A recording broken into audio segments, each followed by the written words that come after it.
And I'm Ross Ryan, and this is Crier. So Savannah, did you make a bracket for March Madness? No, but after the district championship, I think I've had enough basketball madness for a while. You're right, that was pretty intense. Ben Porter has all the details about the final game of the boys' successful season. The boys varsity basketball team had a season to remember. They had a final record of 20-5 and a first place finish for the MOAC conference title. Head coach Andy Cawley says that he is proud of how hard the team worked to make a season a success. The district championship, which is just 2 games from the state finals, so we were really pleased. Again, we came up a little bit short, but to get there again, it's a tough road. To put them in the district championship, the boys won their second tournament game against Columbus Academy March 4th. They came back from a 6-point deficit in the final minute to tie up the score.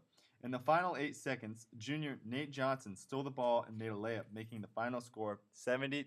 Pretty good. Second time this year. This one was a lot more important than the first one, but we did what we had to do to get it done, and that's a game-winning layup, and that's a game-winning layup. The championship game was against second-seeded Grandview Heights and took place at Ohio Dominican University. Over 80 students attended the game dressed in red to cheer from the student section. The boys finished only 3 points behind Grandview Heights as district runners-up. Junior Sam Backowitz says the team had a few key strengths and weaknesses that, in the end, determined the outcome of the game.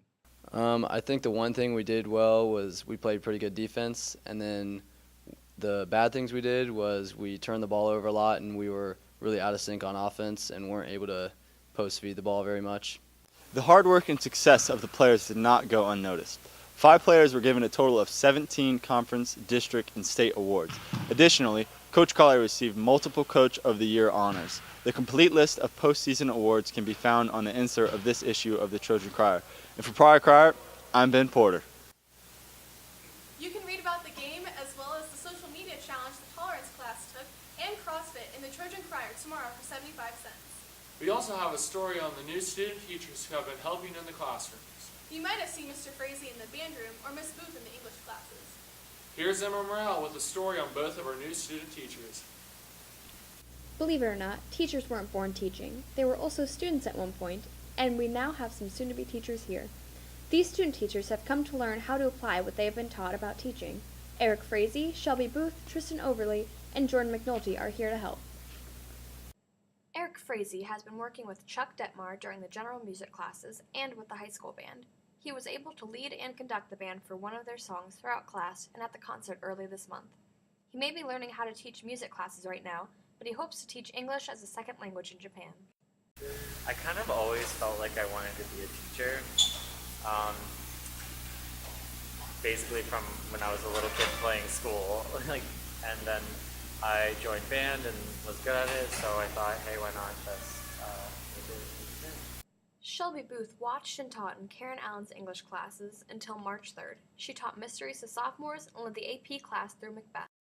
Most definitely being able to see all the kids every day and just get to know them. I think that I've had a lot of opportunities to connect with different students, and so that's been really fun for me. And it's definitely a challenge for myself to, relearn the content that I'm teaching and just kind of review it. So yeah, it's been really fun. Now continuing her student teaching experience in Belize. Students here gave her school supplies to share with teachers and students at her school there. Jordan McNulty is learning to become an early childhood teacher. She is working under kindergarten teacher Barbara Day and has a job lined up to teach English as a second language at an international school in Mexico. I'm planning on teaching early childhood education. That's all subjects in ages pre-K to 3rd grade. And right now I have a job at an international school in Monterrey, Mexico, and I'm going to be teaching bilingual students who are learning English. For Crier, I'm Emma Morrell. Must be quite a change to go from teaching here in Centerburg to teaching in Belize. Yeah, that does sound very interesting. You can read more about that, along with district testing, dress code, and what people are doing over spring break in this week's edition of the Trojan Crier for 75 cents. For Crier, I'm Savannah Overley. And I'm Ross Ryan. Have a nice spring break.